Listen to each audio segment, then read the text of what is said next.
সম্মানিত সুপ্রিয় দর্শক শ্রোতা দেশ ও প্রবাস থেকে যারা এই মুহূর্তে আমাদের সাথে আছেন, আমাদের ভিডিও দেখতেছেন অথবা শুনতেছেন, সবাইকে জানাই আন্তরিক প্রীতি ও শুভেচ্ছা।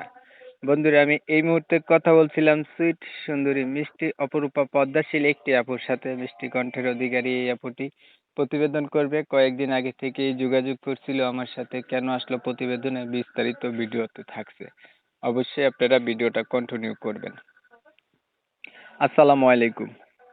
ওয়ালাইকুম সালাম। কেমন আছেন আপনি? ভালো আছেন? আছি ভাই, কোনো রকম ভালো ভালো নাই। কোনো রকম ভালো, আবার ভালো নাই। কেন ভালো নাই বলেন? ভালো নাই, একটু কষ্টের মাঝে আছে। যে বাবা মা নাই, অসহায় একটা মেয়ে। তোর বাবা মা নাই, অসহায় মেয়ে।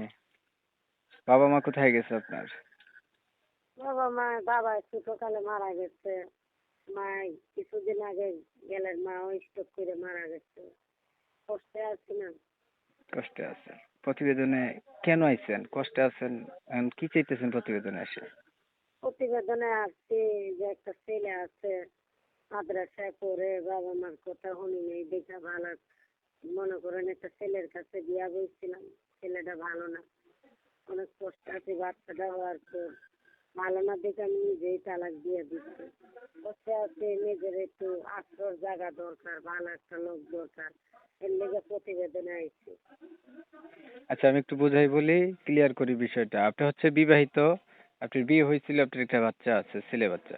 তো আপনার হাজবেন্ডের সাথে আপনার হচ্ছে ডিভোর্স হয়ে গেছে। এখন আপনি প্রতিবেদনে আসছেন যে আপনার অতীত জানার পরেও যদি কেউ আপনাকে ভালোবাসে বা আপনার বাচ্চার দায়িত্ব নিয়ে আপনাকে বিয়ে শাদী করতে চায়, এমন একটা মানুষের জন্য আপনি হচ্ছে প্রতিবেদনে আসছেন। ঠিক আছে? হ্যাঁ, এর আচ্ছা। জন্যই আসছি যে ভালো একটা ছেলে, যদি সে কালো হোক বয়স্ক হোক সমস্যা নেই, যদি ব্যবহার ভালো হয়, আমার ছেলেটা দেখে আমার মাইনে নেয়, ছেলেটারে মাদ্রাসা পড়ায়, ওইরকম একটা নিজের একটু আশ্রয় জায়গা পাই, এরকম লোক হইলে আর কি প্রতিবেদন আসছি তার জন্য। আচ্ছা, আপনার বর্তমান বয়স কেমন? আমার বয়স বেশি নাই, 18 বছর। মানে বেশি হবে, কণ্ঠে একটু বেশি হবে। না না, বেশি না, 18-19 বছর এরকমই হই। আগে আর প্রতিবেদন করছিলেন? না, আমি আর প্রতিবেদন করি নাই। এই বান্ধবীর কাছে শুনছি, এলাকার লোক মনে করেন যেখানে চাকরি করি না, আমি কাজ করি, ওই ছেলেরা করছে, একই কথা শুনে আইছি যে এরও বিয়া হয়েছে, প্রতিবেদনে ভালো একটা ছেলে পেয়ে আমার বান্ধবীর বিয়া হয়েছে। সে বলতেছে যে এরকম কষ্ট চলতেছো, এরকম প্রতিবেদন আসো, ভালো একটা ছেলে পাইলে বিয়া শাদী বসলে তুমি ভালোভাবে থাকতে পারবা। এই যে কষ্ট করতেছো, অনেক কষ্ট করে কাজ কাম করি, বুঝছেন, হাতের কাজ করি, ভোরকার কাজ করি, টুকটাক চলতেছে, এভাবে তার জীবন চলে না, নিজের একটু আফসোস জায়গা লাগে, ছেলেটারে পড়াইতে পারি না, এরকমের লেগে আসছে যে ভালো একটা ছেলে পাইলে যদি বাচ্চার দায়িত্ব নেয়, একটু আশ্রয় জায়গা পাই, নিরাপত্তা নিজের জোয়ান মেয়ে, এর জন্য আসছি।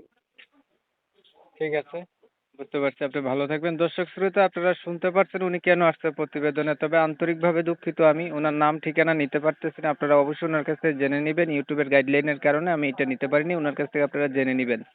উনি আসছে একটা ভালো মানুষের আশায়। বয়স বেশি হলেও সমস্যা নেই, এমন মানুষ। উনি বিবাহিত, ডিভোর্সপ্রাপ্ত মহিলা। উনি হচ্ছে আগে বিয়ে হয়েছিল, এখন তালাক হয়েছে।